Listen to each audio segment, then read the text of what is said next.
Good morning, everyone.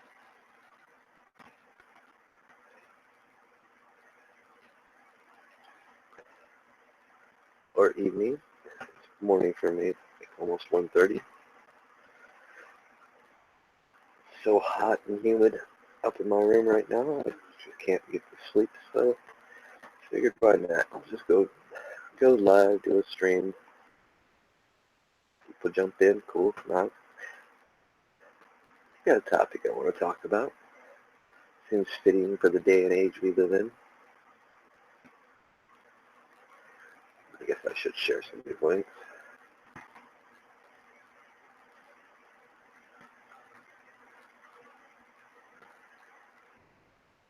But yeah, for those that might jump in, tune in,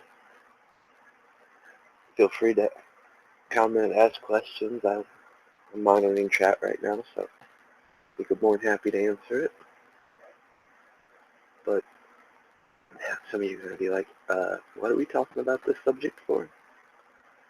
Well, it's an important subject, especially within the prepper communities and in anybody's community and life in general. As you can read my description, I'm going to read it for you. There's many types of fear and the ways it affects people. It is also a weapon that has been used throughout the centuries as a form of warfare and a way to control the citizens of the world. We are living in such times once more, so how do we counter fear? First, let's just discuss fear for a bit. There's an aspect of fear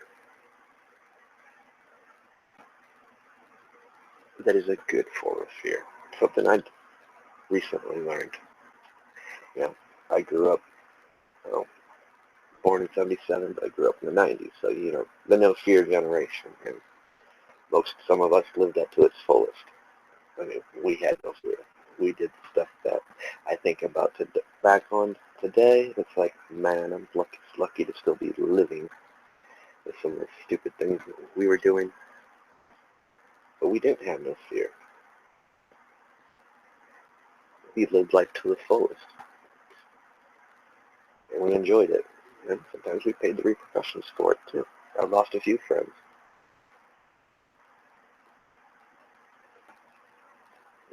But I've come over the years, like I said, I'm not married, don't have kids, so I don't know that aspect of fear when it comes to dealing with loved ones, especially like your children and stuff, so I don't know that aspect. Now I have other aspects I've learned, though.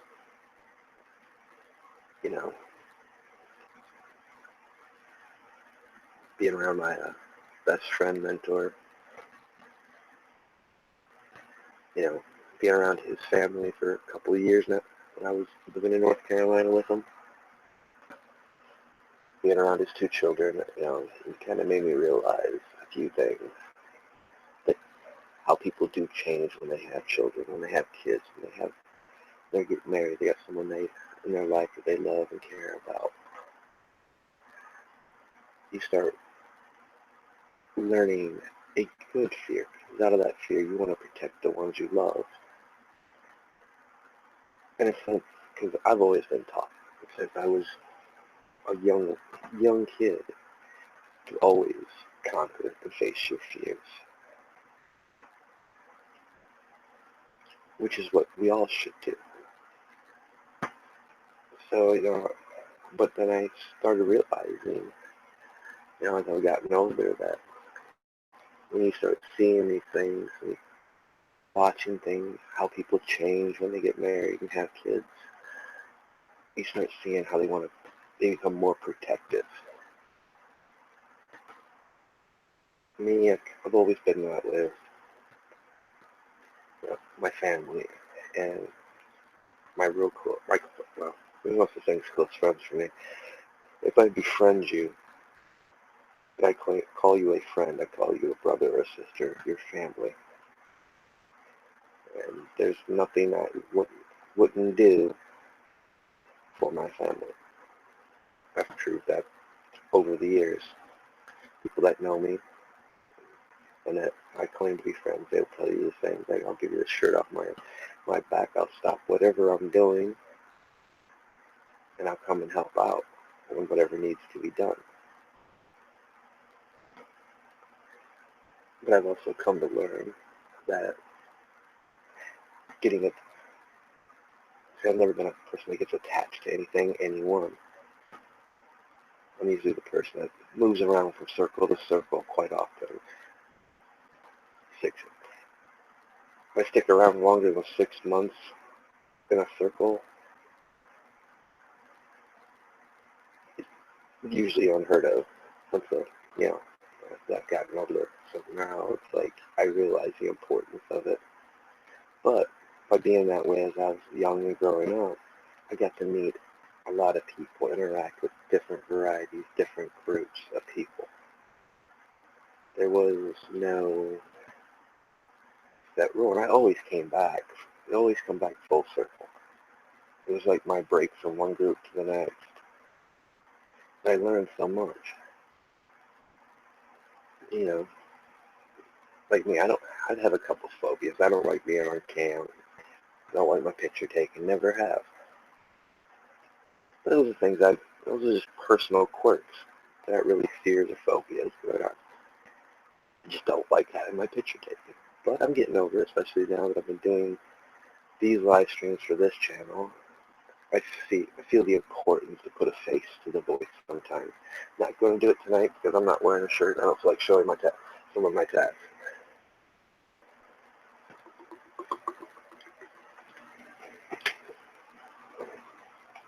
But, because yes, I got tats even on the chest. You guys normally only get to see the arms.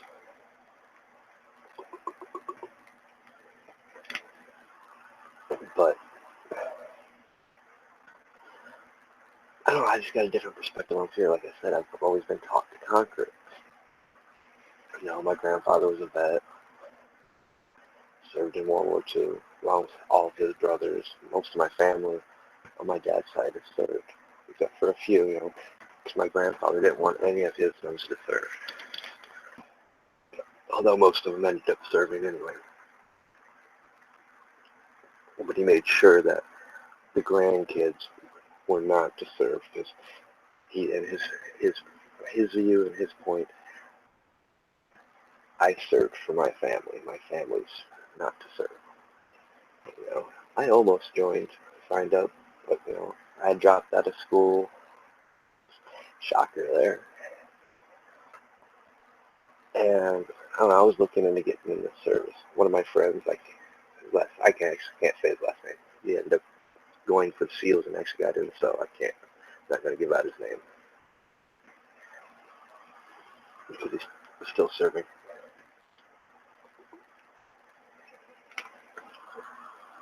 But he was going in. He wanted our little group to go in with him. So we all went to the recruiting office. Well, my issue was I had dropped out, and at the time I wasn't 18 yet. Anyway, I was 16. No, 17. No, 16. And they was going to offer you GED and stuff. It just never went through. Kind of wish it did.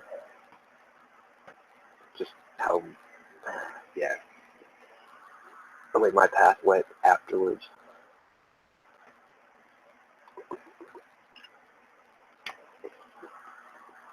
But, I don't know, like I said, I was in the Boy Scouts. Did some survival stuff. I was well trained. Trained with firearms, weapons, martial arts. So, like I said, I was the 90s, the no fear group.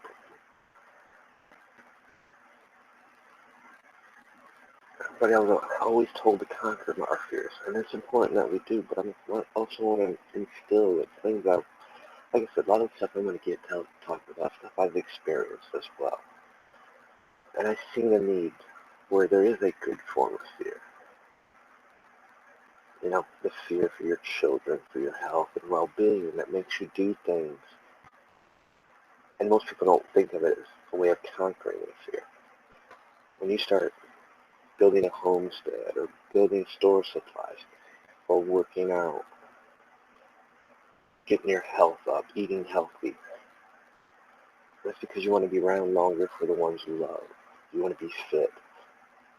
That type of fear in the prepping community is a good fear because it keeps you aware, it keeps you on your toes, it keeps you in shape, not just physically but mentally.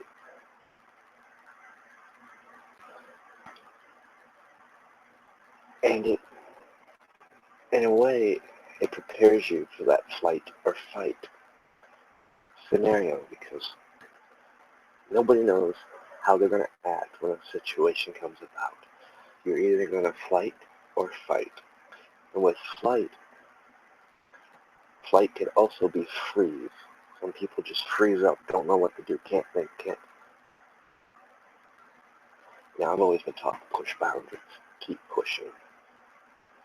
You set a goal, the goal falls down or just doesn't work out, you reset the goal. You learn from your mistakes. I mean, as you do that, you'll start learning, okay, this goal just wasn't achievable, but you learned these lessons, so the next goal you set, you'll be able to succeed.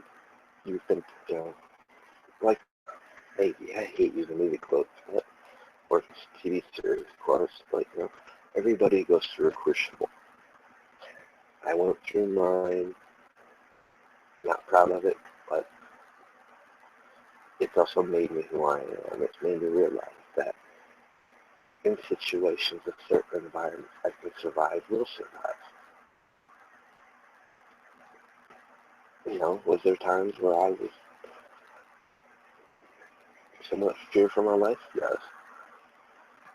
And it taught me to conquer those things. It taught me to think, be more aware of my surroundings and the environments.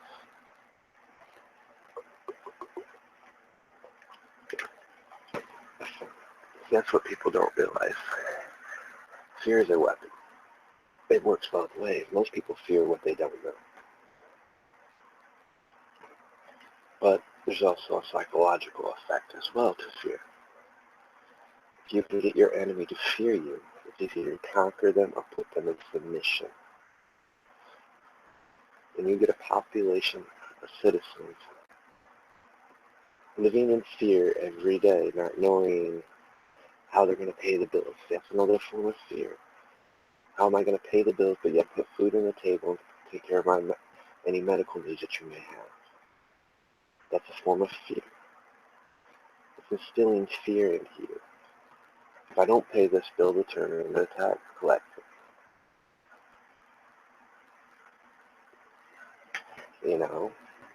Or even with laws are meant to instill fear. Because you break the law, there's consequences.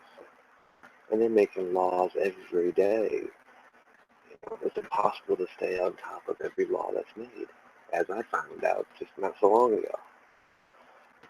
But that law apparently has been in effect since '98. Nobody around here knows. I've talked to over 100 people, 30 different mechanics, and they didn't even know. The only reason the mechanics knew is because people came to them.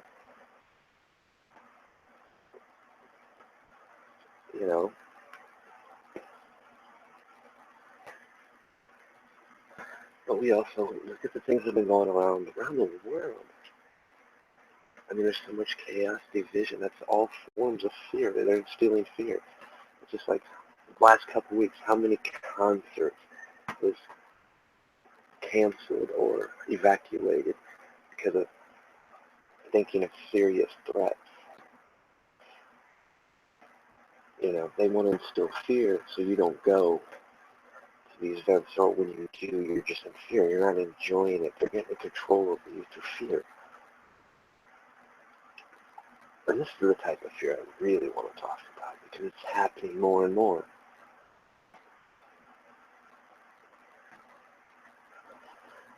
They'll use fear to influence an election or political agendas.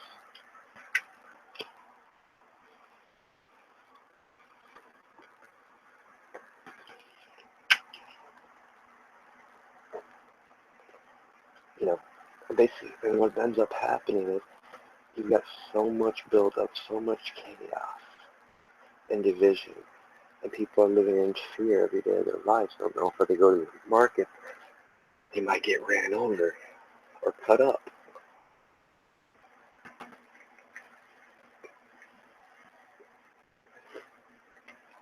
You know, and the dangers of that is, yeah, right now we can kind of put a face to it, but is that the real face? Because now people are going to see that. They see it instills fear. It's going to embolden other people to use the same tactics to bring out agendas. This is the danger with fear. It's been blowing on for centuries. Every war that this world has ever seen, there's been some form of fear. You use fear to cause division, oppression,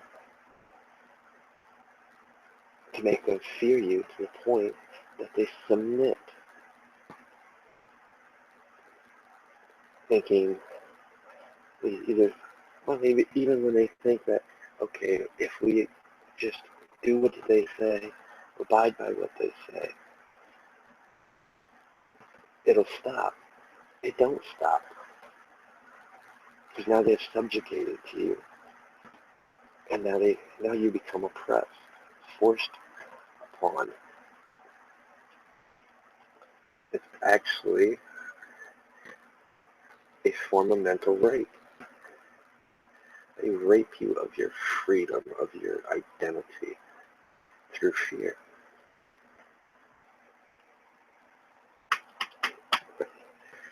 We look at some of the protests that are going on, how we got groups like Antifa, Black Lives Matter. You know, they're making it so any peaceful protest, you're becoming on your toes. You're worried. You're in fear that something might break out. You're on edge. When a person's on edge, we start dealing with flight or fight. We start dealing with the crowd and mob mentality. A peaceful crowd of protesters, it only needs one antagonist, one firecracker, one rock being thrown to turn the crowd into a mob. Why? Because they've been seeing all these protests become violent. So that's in their head. It's a form of psychological warfare. So now you're on edge when you go to these events, even though you're there to be peaceful. But now you're worried. So you hear a firecracker, your car goes by and it backfires. It causes a reaction.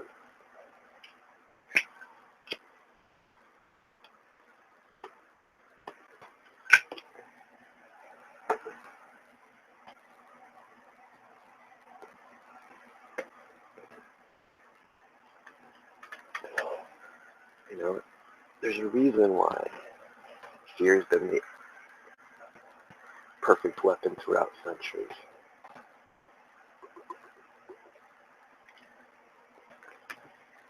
Then you have people that'll fear the consequences of these things. Well, if this stuff pops off, we get civil unrest.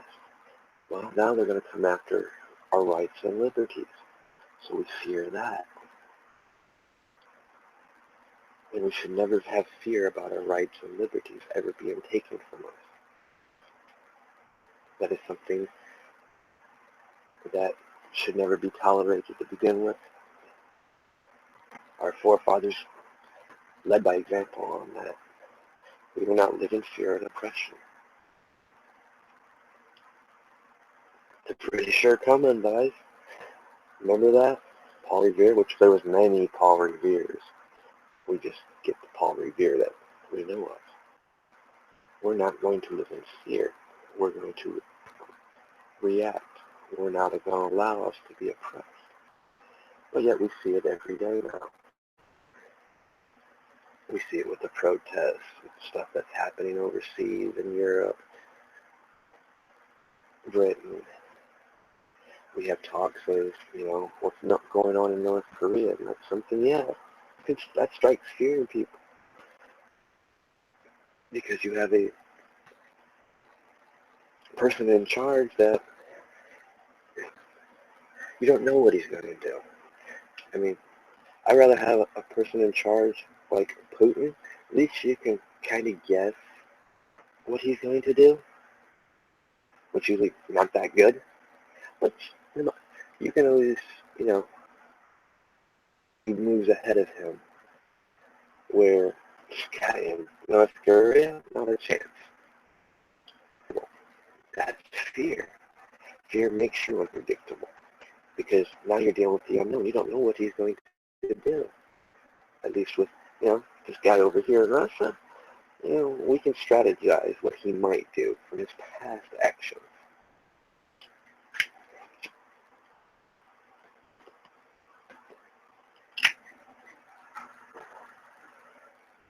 So we do live. This world is living in fear every day.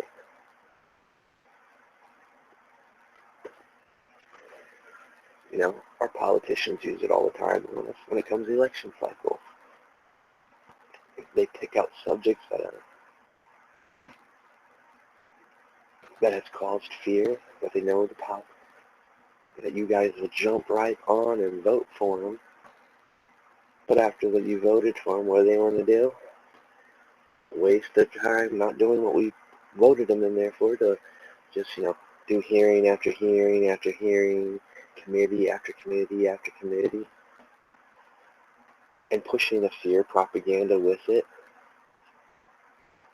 I mean, yeah, we live in a crazy time with technology. A hacker could shut down a grid, leak information. I mean, yeah.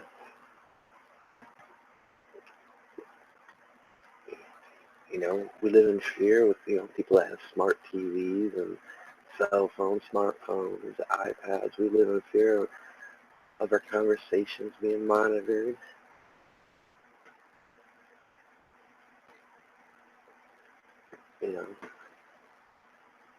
That's why, I have a lot of respect for those that get off the grid and live off the grid. But are you truly off the grid? I mean, you have to communicate. You have to go into towns sometimes. I mean, you're not going to just stay on your homestead. There may be supplies you need, and we know when you start going into towns, you got cameras everywhere, people's phones that can be turned off. Just carrying a conversation with a neighbor, and their phone's listening to you. I mean, hypothetical, but sure, it's not that hypothetical. Me personally, I don't care. I'm not going to say anything in the open that I don't mean to say to begin with. If I'm having a private conversation with somebody that could be touchy, I'm going to make sure neither one of us have a cell phone. We're out in the middle of nowhere. Even then, hey, we've seen what satellites can do. But I'm not going to live in fear. I got just as much chance of going to get the mail and getting hit as I do anything else. So, I don't know, maybe my mentality's messed up. But, I'm not going to let anybody have control over me. And that's how they control people. They control you through fear. If you become fearful of something, you're screwed. They've got a hold on you. They've got you almost in submission. The most unpredictable person is a person that is in fear, because you do not know what they're going to do. You don't know if they're going to fight, flight, or freeze. They become unpredictable.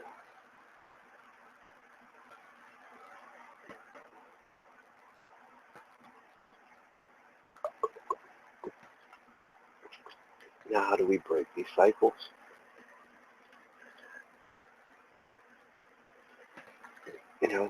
That's hard because, We need health. We need medical. They control that. They can deny us that. They can deny that for our loved ones. That puts us in a situation where we have to find means, other means to get the treatment, to get people to help. They know this. They use it against us.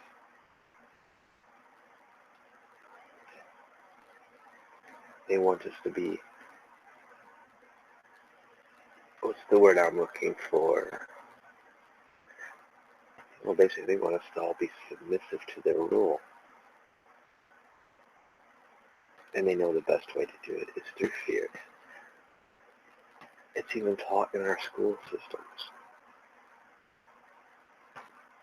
You know, they want to teach our children that they don't have a voice to speak out.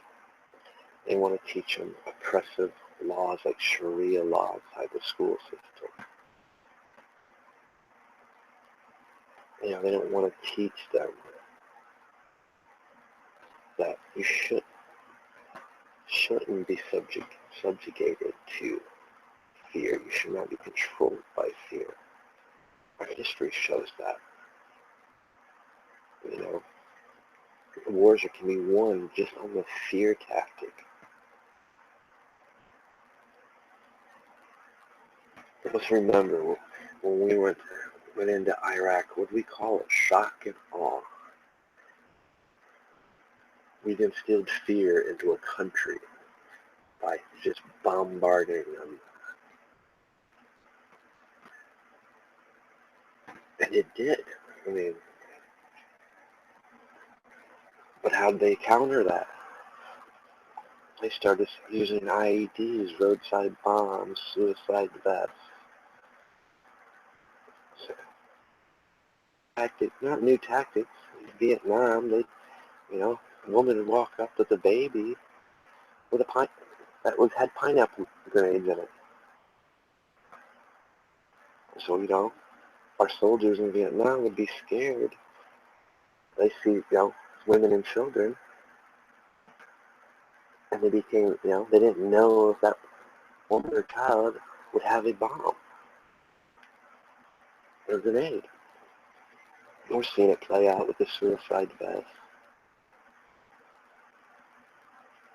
Now we're seeing it play out with vehicles.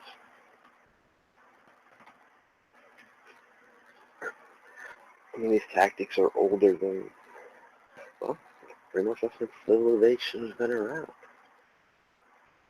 There's always a way to control the masses and the populations through fear.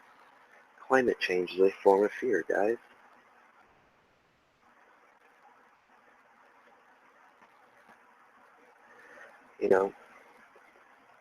I was listening, I think it was, I'm sure somebody will correct me if I get it wrong, but Independent Press Project. Yeah, Independent Press Project. They did an awesome show the other night, but they were talking about something. I'm trying to get somebody, they email me the letter that was sent, but I guess people that are subscribed to Ron Paul, I'm not. I like some of the stuff he says and some of the stuff I don't agree with, But we're never going to agree with everyone and everybody. We're not supposed to. They all have their own views and ideologies. It doesn't mean don't listen to him or hear him out, because he brings up good points and he makes you think and question things. But I guess, I can't. I'll have to link the video so you guys can go watch it.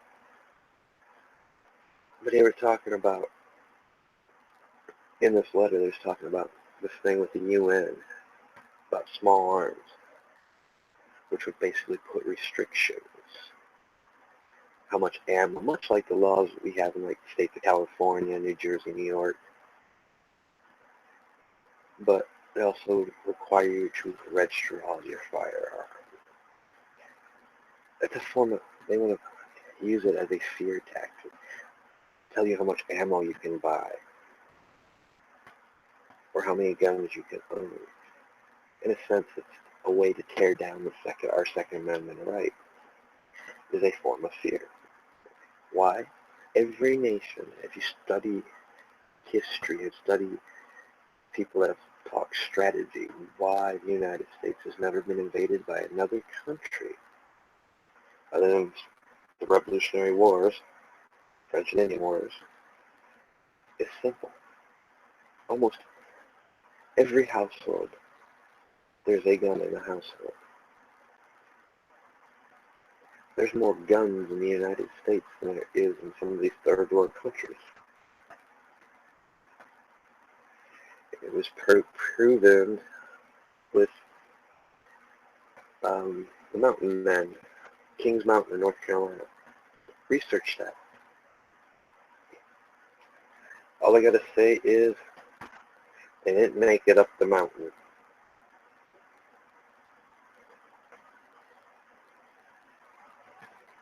And it wasn't really that many people. It virtually makes it even impossible for any military to enter our country and try to seize it because the people would stand up. They don't want that. They don't want you standing up. The Second Amendment, even our politicians, most of them, would love to see it abolished because it is our weapon. It is our form of fear against other countries, against our government. That's why we have militias. You know, it keeps a balance. It's a checks and balance. But it is also a fear. Because they never would want our nation to rise up like our forefathers did, to give us our Constitution, our liberty and rights. So they find ways to use that fear against us by law and trying to amend the Second Amendment with amendments and articles. I mean, like I said, laws are a two-edged sword. If you're a businessman, you make a better lawyer than a lawyer. If you know how to sell things.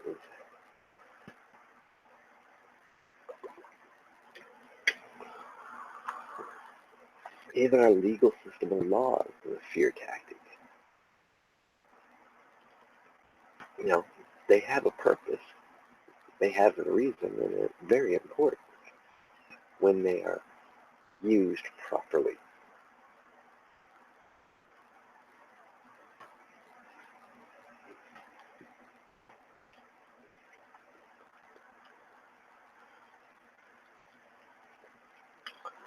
I don't know if I've actually discussed anything. Yeah, I might have. I think I'm uploaded them onto here. But when the London Bridge incident thing happened, I was talking to my friend, and we really wasn't paying attention. We was talking about it, following the feeds and stuff. I just happened to go to Facebook, and my aunt from Brazil had posted. Well, come to find out, her daughter and my cousin's daughter was living in Britain, and her was right there when that shit happened.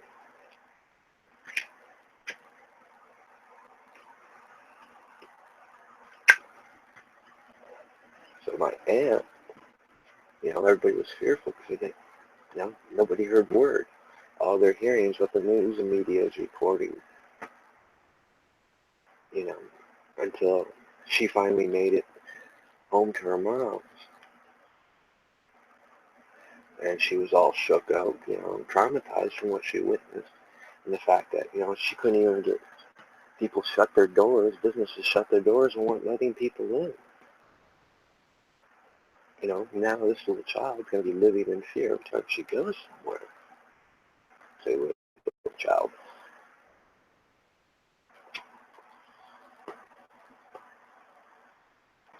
Teenage, I think.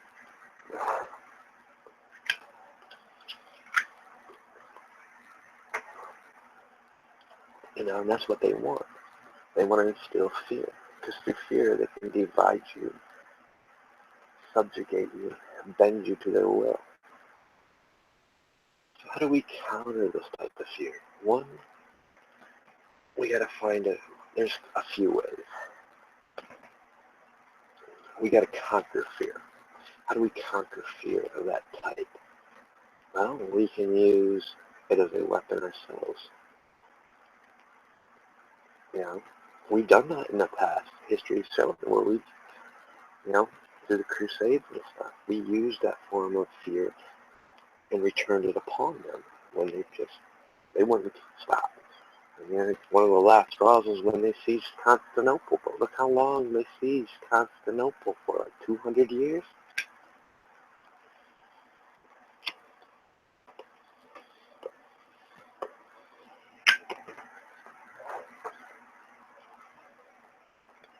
How did some of our forefathers use fear? Well, they used it with the militias. Guerrilla tactic warfare. And then that caused a psychological warfare. These mountain men, these, militias, people from the hills and stuff, they're expert hunters, marksmen. A lot of people, military-wise, what do they fear? They fear the sniper.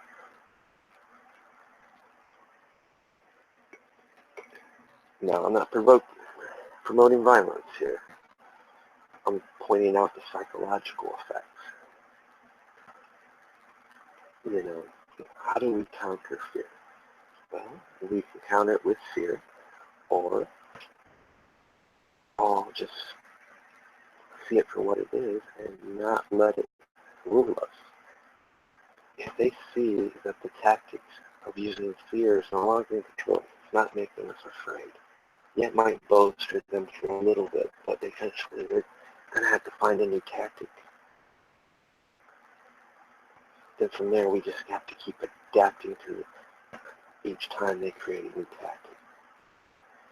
We've got to stop letting our politicians use fear to gain our votes. Which is, it's kind of hard because, there's only a few, I think 7 or 8 states that allow us to do a recall election. I was researching a little bit of that. There's only 2 ways we can remove a politician. And none of them are easy.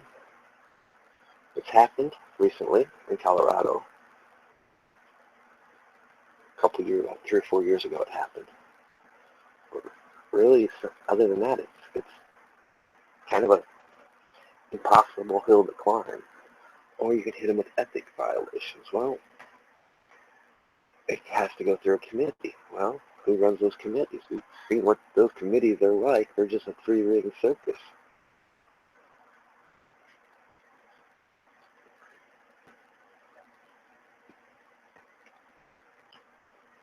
But that is also another form of fear.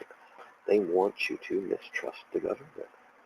If you start mistrusting the government, you're more apt to do stupid things.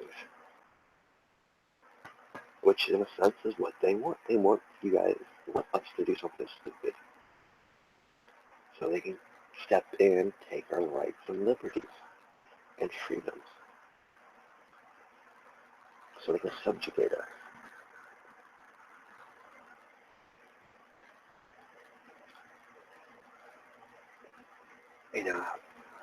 These are the types of fears. Like I said, it's a lot of psychological games. Mental.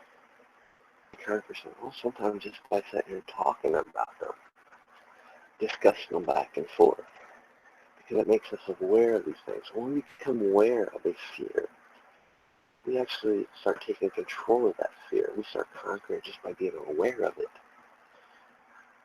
And we start educating others, making them aware of it.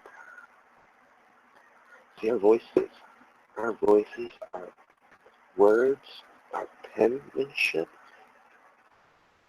is one of the best weapons we've ever had. And that is why they want to oppress our freedoms. They want to take our freedom of speech away. Because the more we talk, and the more we reveal these truths, we start taking the control.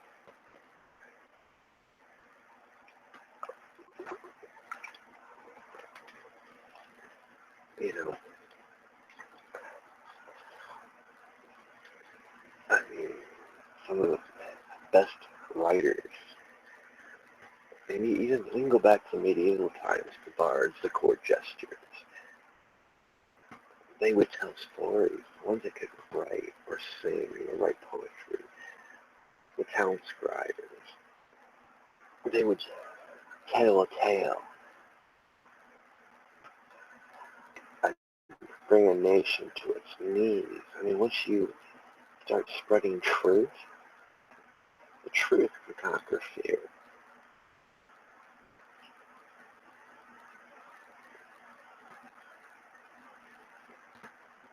When you start bringing to light what some of these people that we elected have done, that is a form of conquering the fear that they use to control us. Which in the same token, what our news media has been trying to do to everyone. They're using fear, the fear of the Russians. But how many people we've seen watching some of these open committees, confessions, have blatantly said there's nothing there, and never, it's just smoke and mirrors. I mean, Cotton today, Senator Cotton, wow. I mean, he said it best. You know, because all they're doing is trying to keep driving a division amongst us. You know, they're using climate change. Oh, we're gonna, because we backed out of the Paris Accord deal. Which, let's keep it real there. Well, technically we didn't back out of it because we can't leave until 2019. You know? You know, and climate change is what it is. I think, I personally have done some research and I'm, you know, I got a little science background myself. You know, I loved science growing up, studied it quite frequently. I was going to make a career out of it, but, you know, I've read the statistics from it. I've read scientists report both sides.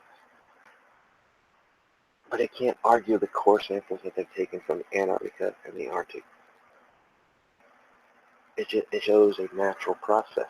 It keeps going on through centuries. It's been going. We're never going to change that. Just like we're never going to change when one of these supernova volcanoes go up. They may stay dormant for millennia. But one day, one of them is going to go erupt. It's just part of nature. We have no effect on that.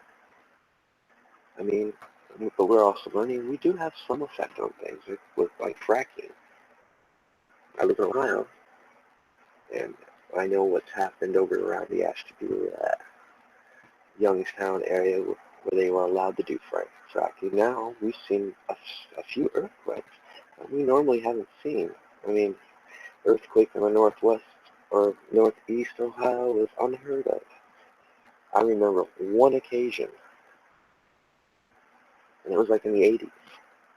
And it, like they said, that was like the first one in 50, 60, 70 years.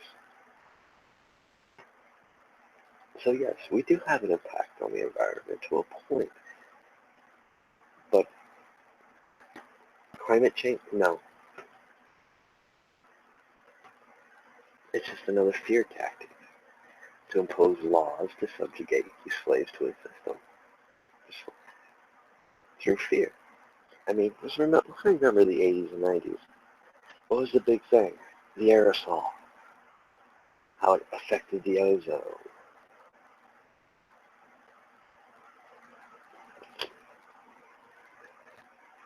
We just keep calling it things by a new name. We just change the name of something. Just like we don't do assassinations no more. We do drone strikes. You're still targeting a person to have them eliminated. I mean, my eyes, same thing.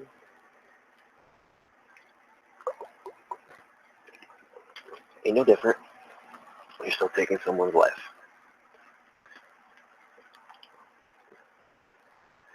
You know, we keep falling victims to their trickery. You know, word manipulation is a form of fear. If you know how to manipulate words, you can use your words to impose fear on someone else. When you have that fear upon that person, you have control over them. Because they fear you, or fear what you might say. Hence why our constitutional right to freedom of speech is the biggest weapon we have to instill fear. Because it allows us to speak the truth. It allows us to speak our opinions, our ideas and views. It allows us to question things. But now we'll have businesses and corporations on private property. So you can't protest on them. So they'll be the one a few times they'll give the cops permission to protect their property. When there's no demonstrations going on, the cops aren't allowed to patrol their property.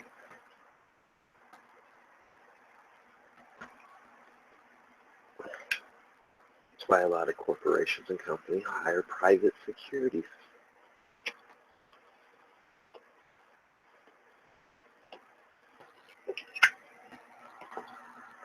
Is anything we've learned in the last 10 years from our so-called Supreme Court is that a corporation is not a citizen, so therefore constitutional law and rights do not apply to a corporation. It allows the corporation to make their own rules and laws inside their zones.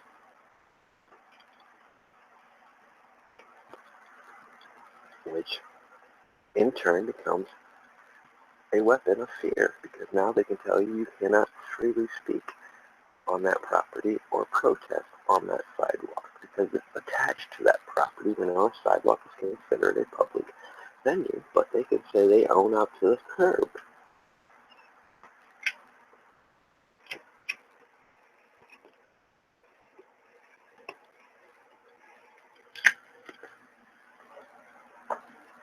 You know, they want to make a big deal of these travel bans. Our Ninth Circuit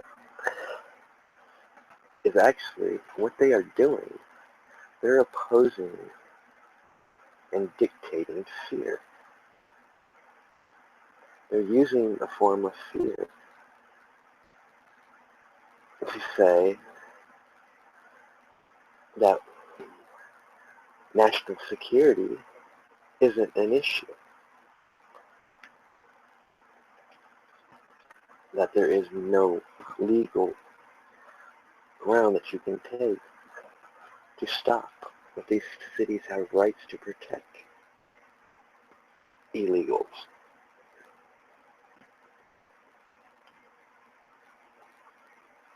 What they are doing, they're causing a division. They're violating their oath that they've taken to be judges to begin with. Because they are basically telling people that national security is not of your concern. And the ones of us that know better, that's who they're targeting. Because by doing this, they're dividing people and causing fear, making us fearful. I mean, I don't mind. If you want to do that, go ahead. Because here's what happens. Something ever happens here in the United States, all those judges, federal judges, and the Ninth Circuit that's made these rulings, They are now accountable. They hold offices of trust. They are elected into those positions. And we, the people, have the right not to put them back in office, not to put them in the judge. In fact, we have the right to file ethics charges and have them disbarred.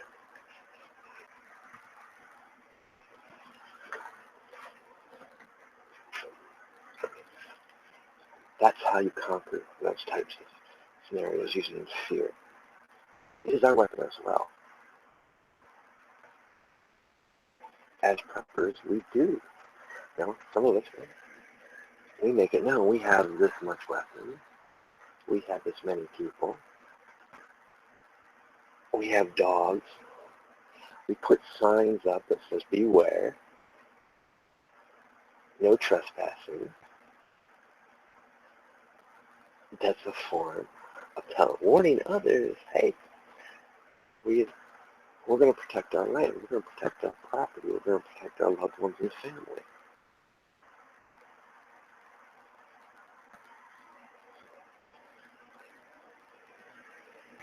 It's kind of, honestly, here's my opinion on it. It's time that we start using the same tactics against the people, but using our voices, educating people, making them aware. So once they become aware, they'll start conquering that fear that's going to put them. We're taking the shackles. We're basically handing the keys to the shackles that they're trying to put on them. And by doing so, we're breaking the cycle of fear. Like I said, there are some good forms of fear. Fear for your family, fear for your health. And it's hard. I mean, nice thing about prepper communities, you know, most preppers have medical people. That's trained medical professionals. That's within their groups. Those of us that are more solitary, we don't have these luxuries.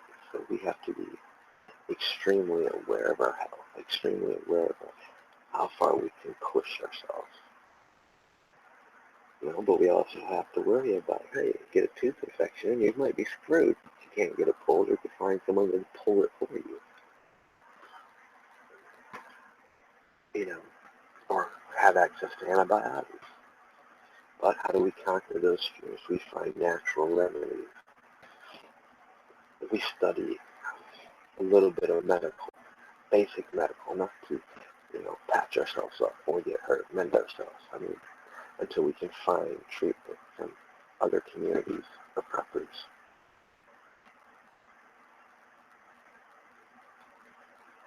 But by being aware of those things, we're putting the stepping stones so that type of fear can't control us. And there's just some people in the world that know how to shut that switch off and woo-hoo. You know, they can be a force to be reckoned with because they don't know no fear. And there's some, like I said, there's some badass motherfuckers. Pardon my French. Nah, don't pardon my French. Like I said, freedom of speech. I like using it from time to time. All the time. What's the nice thing is I'm not monetizing on my videos, so I trying to keep it, you know, family friendly as much as possible. But it's kind of hard. Which, that's another form of fear, though. You know, where it should be a respect thing. You know? That shouldn't be a fear thing. And I try not to use it during my streams, but sometimes, like I said, I can be over the top, and you'll hear me drop all kinds of F-bombs, C-bombs, S-bombs, you know. But it's also a weapon because it triggers people. That's another thing. The word trigger is a form of fear. Because if we find something that can trigger you, that is causing you to react, it's giving us a little bit of control. Whether the trigger be a form of fear or a trigger that makes you want to stand up and do something, or a trigger that's going to make you emotional.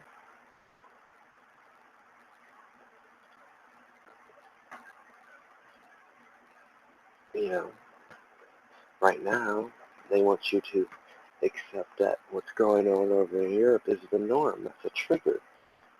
It is not the norm. That's fear. You're trying to rule by fear by telling people, well, that's the norm, so we want you fearful every time you go out. Because most people, it brings us right back to the flight or fight. Most people are going to flight. When you start flighting, you start causing chaos.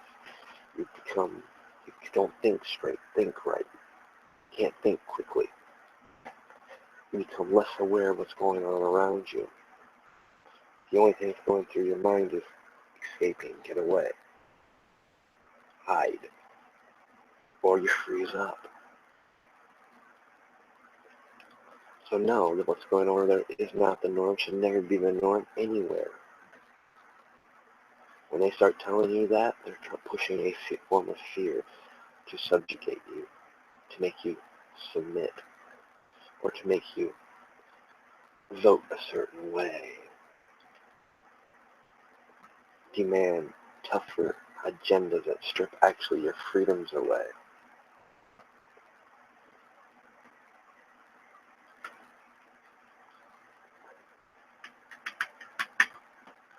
These are the things that we need to be aware of. These are the things we need to talk about.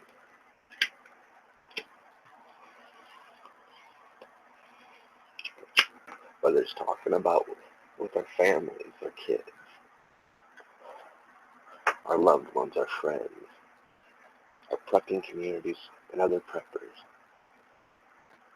When we're starting to talk, like I said, when we start talking about, start using our voices, we start breaking a lot of these cycles of fear. We give light to them. So once there's light, people can see. Now they become aware. Now they know they can pick up the emotions from it.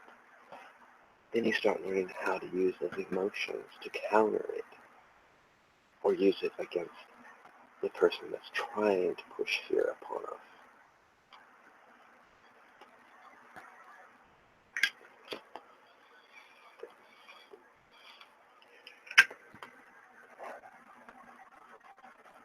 You know,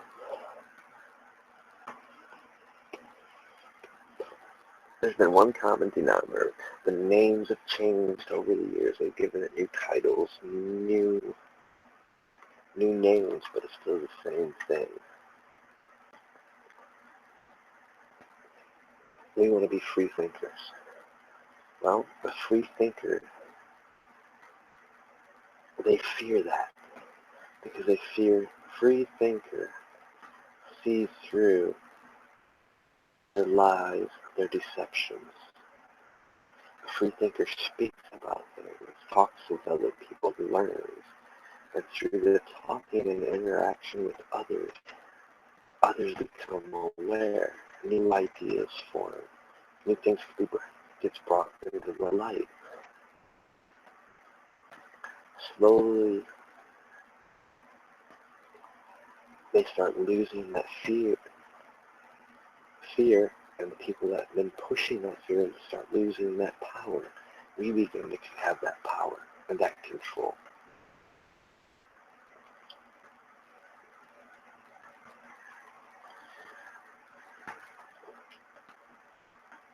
So, like I said, this fear goes both ways. It works both ways, even with the crowd and the mob.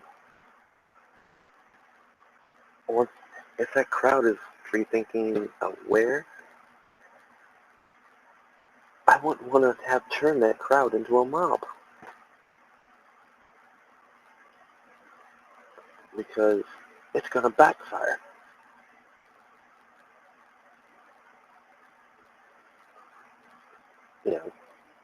I guess I've always been for peaceful protest, but history has also shown that peaceful protest only gets you so far. So what have they done? They've flipped the script. They've given us groups like Antifa, Black Lives Matter, with only one mission, one job, to do the opposite. That way, they can make stiffer penalties, change laws, call it civil unrest. The very same thing. They're using older tactics that was used in the 70s and 60s. Now they flipped it around and are using it against us to steal, take away our freedoms, to cause a civil unrest, to cause division.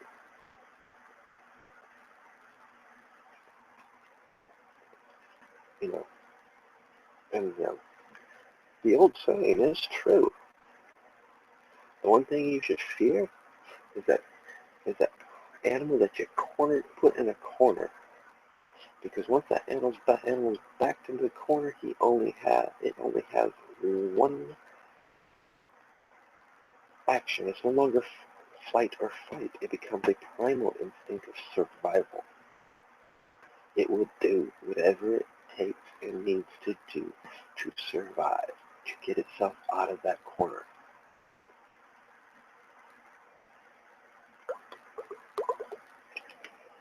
That is where fear can actually backfire on someone.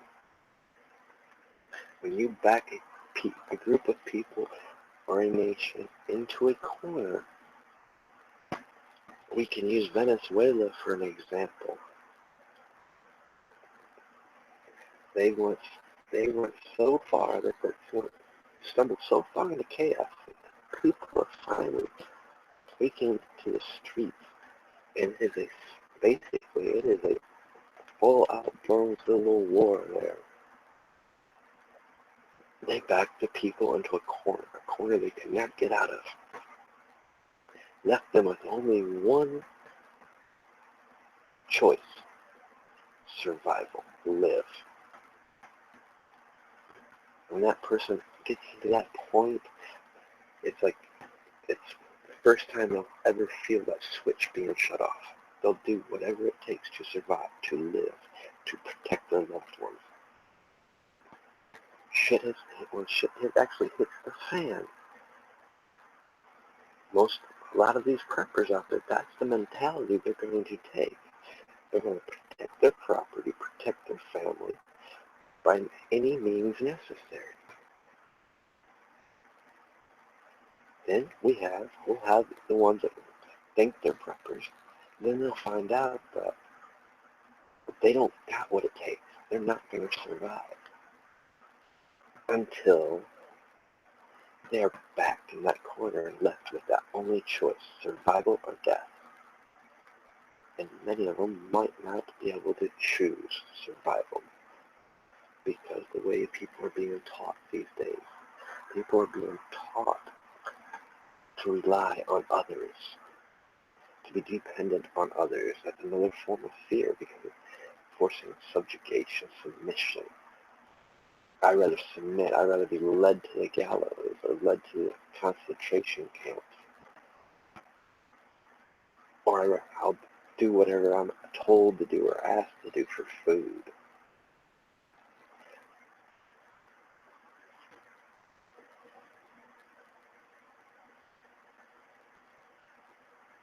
And that's what if we look at, we just got to step back and just look. That's what they've been teaching these past couple generations. I don't know where it's being taught. It's got to be taught in the schools. It's got to be taught in the colleges. Because I know my generation didn't teach their kids that. But let's look at my generation and your generations. It's got to the point where we're working 40, 50, 60 hours, sometimes 2 jobs. Actually, a person that's working 23 jobs right now. Just to get by, to pay the rent, pay the bills, put food on the table. You have no time to spend with your kids to see what they're actually learning and being taught. Or have dinner at the table. You know, how many people nowadays actually eat at the table? No one. People go grab the food, go sit in front of the TV, or go to their rooms. Nobody sits down at the table anymore. I miss that. I enjoyed that growing up. To this day, I enjoyed that. Sitting down at the table. Because it allows you to discuss things. It allows you to talk. It makes you feel that connection. And I think that's something that we families need to start getting back to, sitting down at the table for dinner. You know, turn the TVs off. Don't bring your cell phones, iPads. You sit down at the table, you eat, you talk. What'd you do? What'd you learn at school today? I mean, if it's, but I mean, then again, it's like that. Some people, families are working to where they can't even sit down at the table anymore. Which is, you know, in a sense, some people say, well, that's not fear. Well, it kind of is. It's the reverse of it. It's the submission part of it. It's you just accepting that you're not going to, that you have to work and do this. You can't put time aside.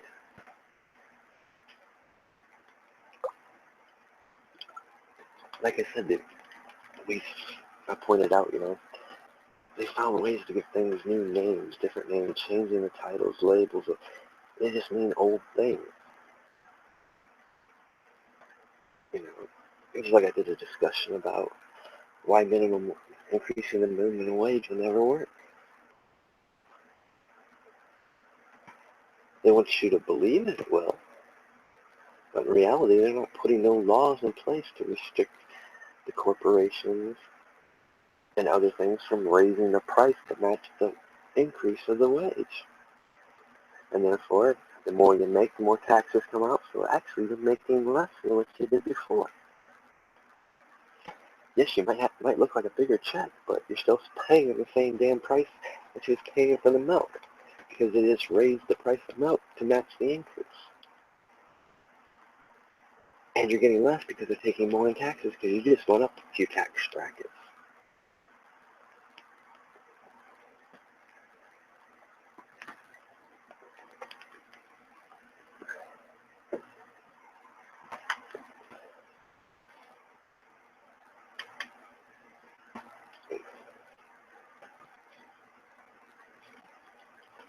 We should never live in fear of anything. The only fear we should have how we're going to protect our families and loved ones. And that's a good fear because that means we're preparing, prepping ourselves. We're bringing safer things and safer foods, healthier food. It means we're going to find ways to take time out to educate our own children. Yes, they might require a few sacrifices. But then again, nothing in life is free either.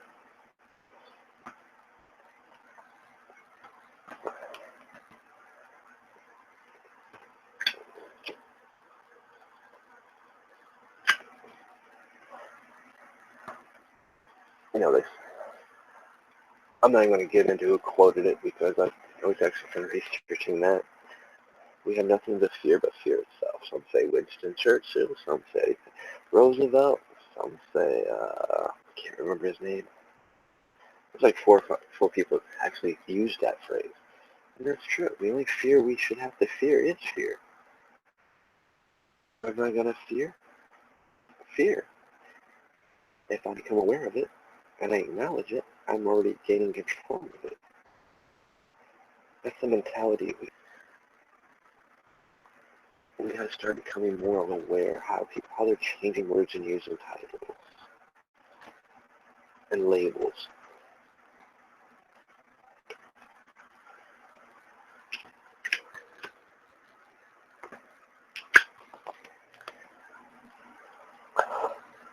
Now we're seeing racism being brought back to a whole new level that where it wasn't even where it should, in this day and age, it shouldn't be. It's another form of fear. And most people don't have time to do the research. Who's funding these organizations like Black Lives Matter, Antifa? I know a bunch of people that have done the research. I've done the research. I mean, it leads back to a few individuals.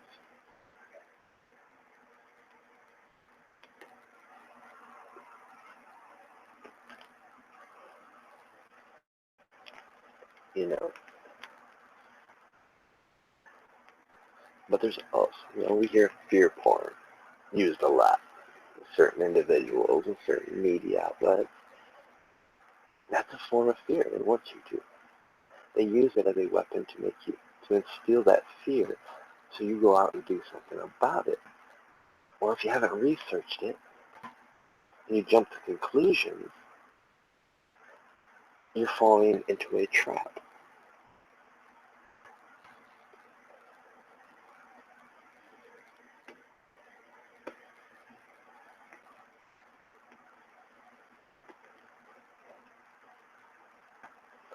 It's like I know a bunch of people made a big deal about during that Manchester thing, how the announcers came over the PA. Well,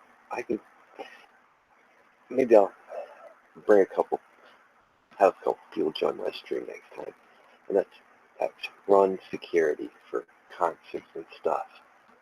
That's actually what they teach, because the crowd is its own worst enemy. Because when something goes off, fear sets in. Not fight, it becomes flight. The crowd becomes the mob, becomes a stampede.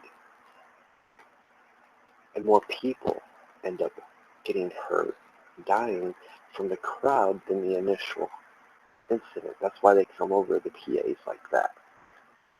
It's psychological, yes. It's deceiving, yes. But there's a purpose for it. To calm the crowd.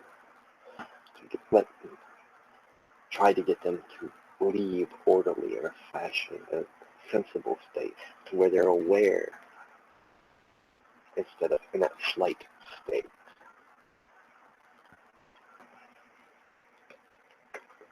But now, let's talk about some other things that I don't like.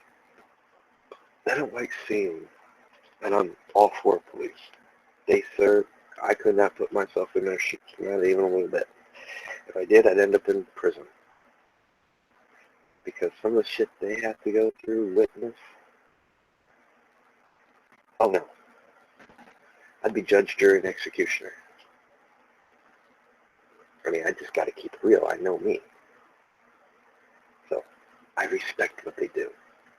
What I don't like is seeing them in more of a military role, where they're full combat, dressed in full combat fatigue suits.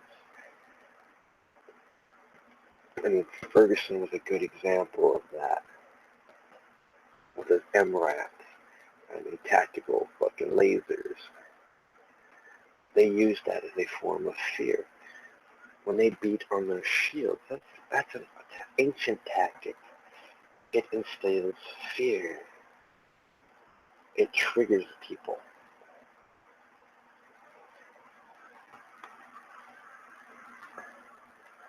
And right now, when I see these protests, I see them all dressed up in a full riot gear. I don't want to call that riot gear. It took riot gear to a whole new level.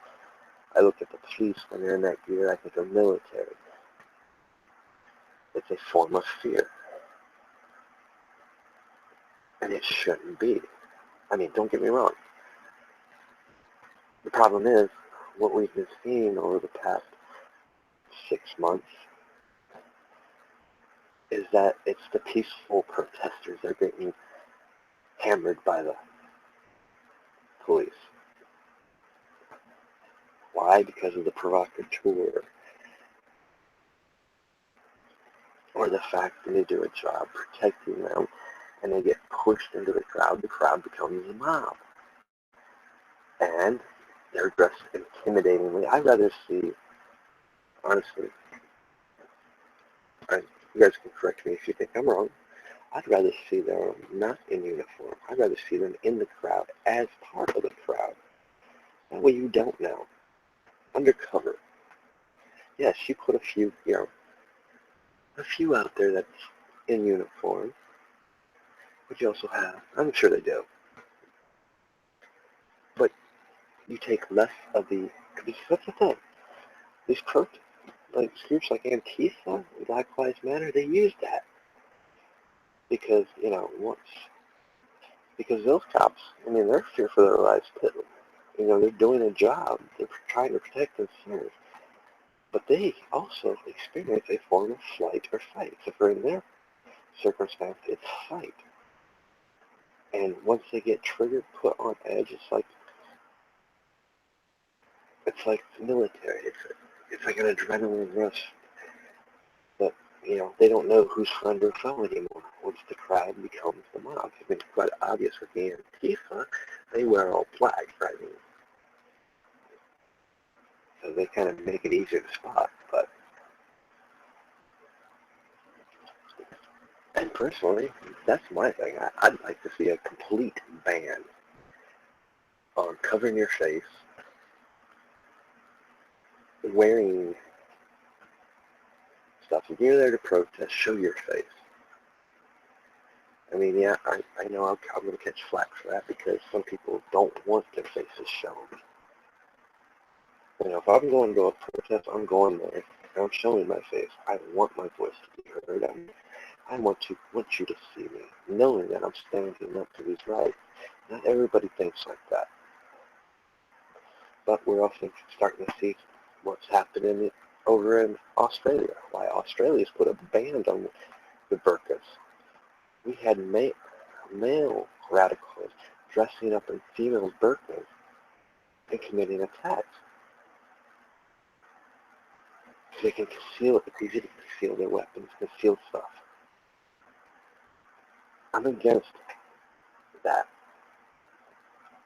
That's why I think maybe it is something to look at. Could it interfere? Could it infringe on some of our constitutional rights? What our Constitution says? Yeah, a little bit. So I'm doing a little bit more research into it, reading the amendments and stuff. Yeah, it can be, because now we're dealing in freedoms of religion. We're dealing with freedoms of equality and stuff. They have that right, but when you're in public, I feel that shouldn't be an issue. But I've also watched citizen journalists. We've seen how they like using tear gas, and people like putting on the gas masks or putting bandanas around their face, to protect themselves. So, like I said, it does bring a situation. It's something that we as a community need to discuss. Are we willing to allow ourselves to put a rule like that in place?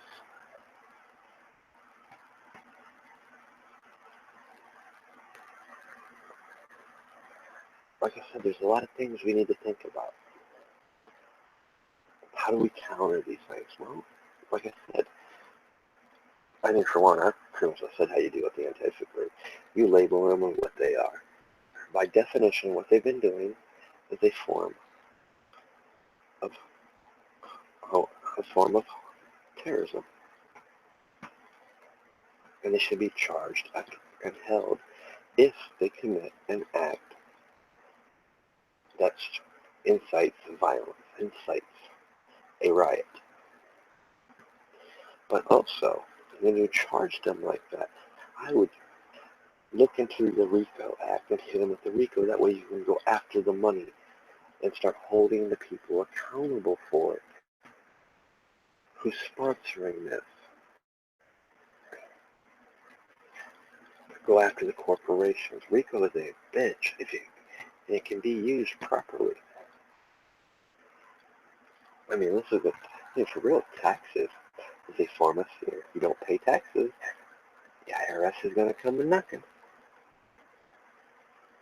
I mean, look at Al Capone. They could not pin him for nothing. They had to settle for tax evasion. And then it set a precedent from that point on that how much control our federal bureau, or, you know, not bureau, federal, I can't remember the name, it's late. It's almost 3 o'clock. I'm still not tired because I'm still sweating my ass off.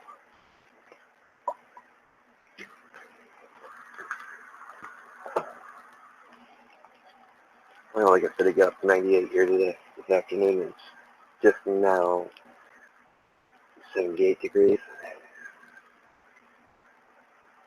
My drawback is I sleep upstairs, the 2 rooms, and yeah, heat rises. And the central air just don't reach up here. You know, it usually takes about 6, 7 o'clock in the morning before it actually gets cool enough to sleep. And I don't have the luxury of staying up that long. Or if I do, I'm just staying up till 24, 48 hours.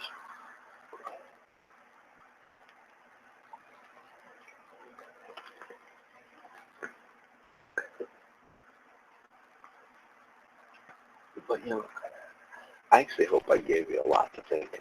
That's what I want to do. I want to make you think. I want to make you start asking questions. Start talking amongst yourselves about the things I bring up. And hopefully, eventually, we'll get enough people on here that we'll start having these conversations inside the chat as well, where I'll be able to interact. Like I said, I got a few people who's going to be joining us here soon once we figure out how to work internet connections and stuff. Because like I said, some of my friends, they live in the mountains, they live in areas that are more off-grid, so, you know, without a, I mean, my Wi-Fi just don't work in some of these areas, so they need to set up hotspots and, you know. But we're trying to work things out. You know, like I said, you're gonna, for me, a lot of my prepping stuff's going to be low budget stuff. But like I said, I don't have it. I'm not rich. We barely get by as it is. That's why I've been showing some of the videos of the SDOL, which is finished.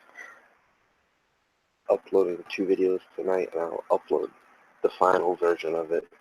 Because what ended up happening was when I went to mill our first log, because I had to change chains. The chain was so dull when we cut the log, but I was also cutting through solid oak. Yeah, it didn't go too well. So I got to sharpen the chain.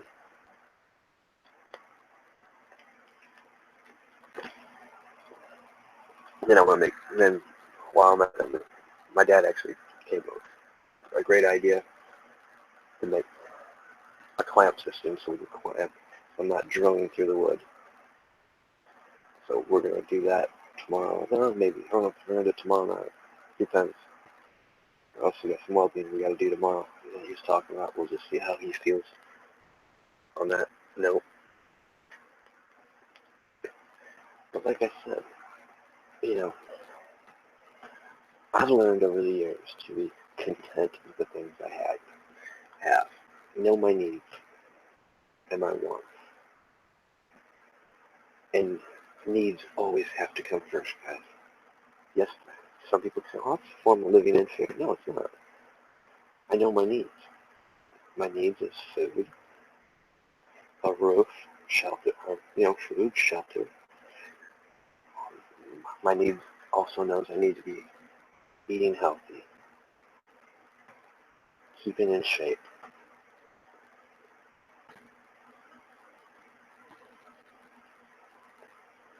You know, being prepared is a need for me. You know, yes, I have wants just like everybody else. You know, I'd like to be able to do more things or have better gear when it comes to my prepping stuff. Newer stuff. And those are good wants. It gives me something to strive for, put up, or it makes stuff to barter with, to get maybe something a little bit better. But I don't know. Maybe a couple people seen the knife I was using. Which I probably should do a review on this thing. It's a Northwest Trail knife. Got it for $7 at O'Reilly's. Yeah, Auto Poster. Since actually turned out to be a badass little knife. Best investment I made. Because the one I've had since I was like 9 that my grandfather had got me. You know, good old pocket fold-up buck, lock blade buck.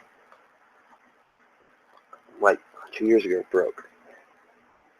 So it was so old, you know, the pins finally broke and that was cut and it kind of collapsed and folded, so the pin systems broke.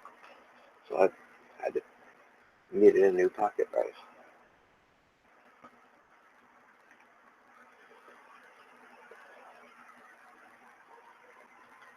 But, you know, didn't have the money to afford another bog head right now. I don't know. I was looking for something a little bit better than a bug. Something that'll be more sturdy. Like I said, I'll do a review on it. A couple things I want to do reviews on.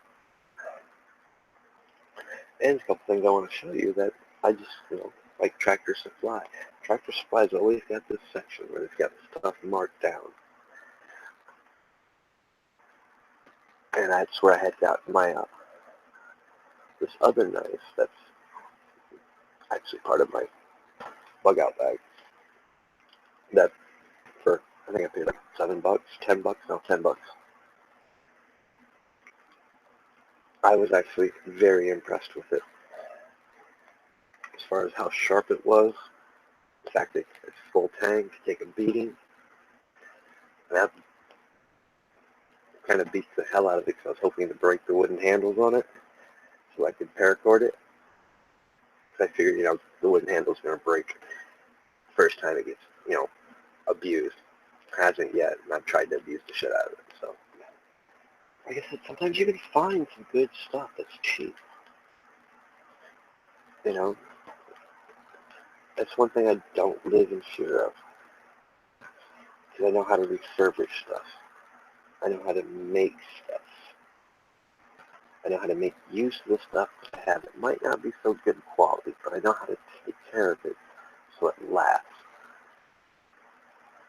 Like I said, sometimes fear can be a good thing because it teaches you how to stay within your means. It teaches you how to improvise and as you're confident, but it also teaches you that, hey, sometimes some of your wants can be found elsewhere and where it's not costing an arm or a leg, so it's easy to become a need instead of a want.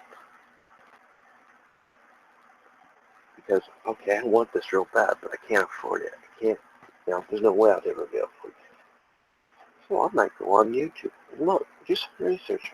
I might find a way to do it myself and make it myself. Guys, sometimes when you start making stuff and you start learning how to make stuff, eventually you're going to make something that's just as good as what you really wanted. So that want actually became a need because you really, really wanted it. So you put in the research and time to find out how to make it or barter for it.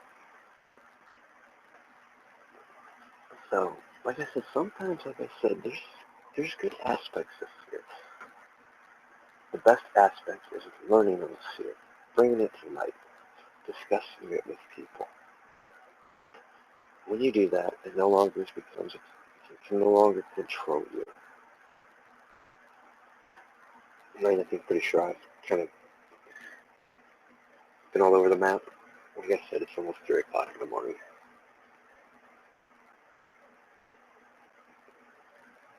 But like I said, guys, I don't have no schedule right now for this channel. Just going to do things as it comes to mind. I'm going to be recording things, uploading. I do plan on this week doing the 3rd installment of The Great American Deception, so look out for that. I actually I look forward to doing them each month because, like I said, it's educational in a sense. Yes, it's more my views and opinions, but it's also my experiences that I've learned.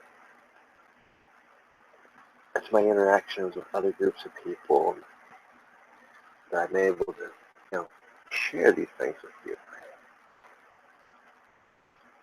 I still believe in our Constitution. I believe in a Bill of Rights. I believe in what our forefathers wanted this country to stand for.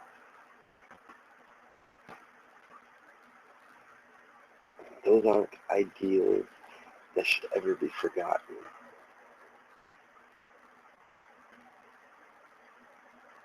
Nor should that be things that we should allow people to try to take away from us.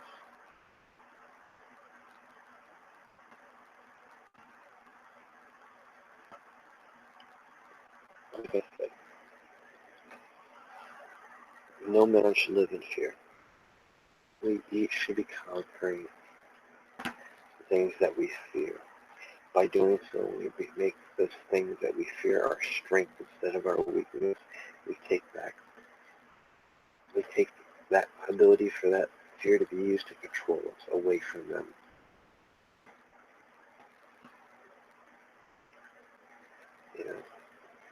Like I said, look forward to hearing some of your guys' comments on this. I know I probably rambled on for almost 2 hours. But like I said, I couldn't sleep, so I figured it'd be a fun topic to bounce off you guys. See what you guys think. Like I said, your comments are always welcome. I will respond. I enjoy the interaction. We learn things from each other.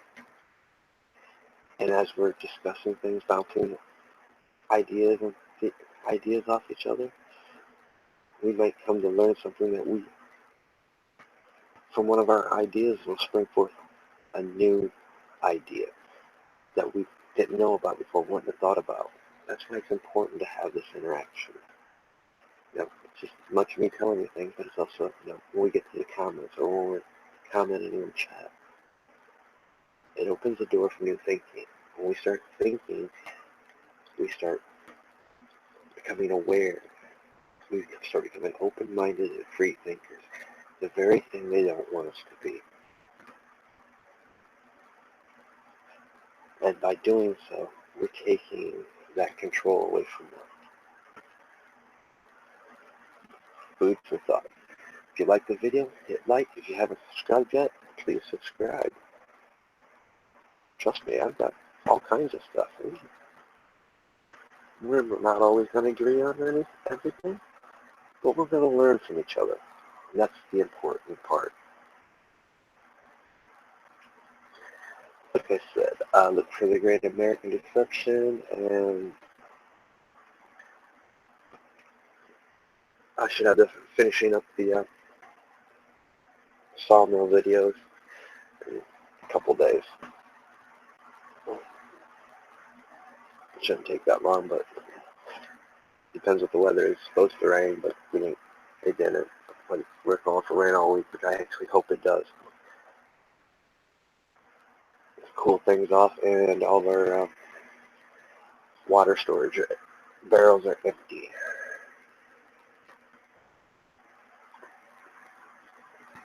But I'll catch you guys probably tomorrow. I might do something tomorrow.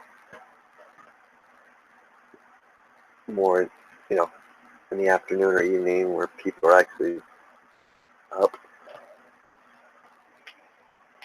But yeah, you guys have a good one. Be safe. Enjoy the rest of your week.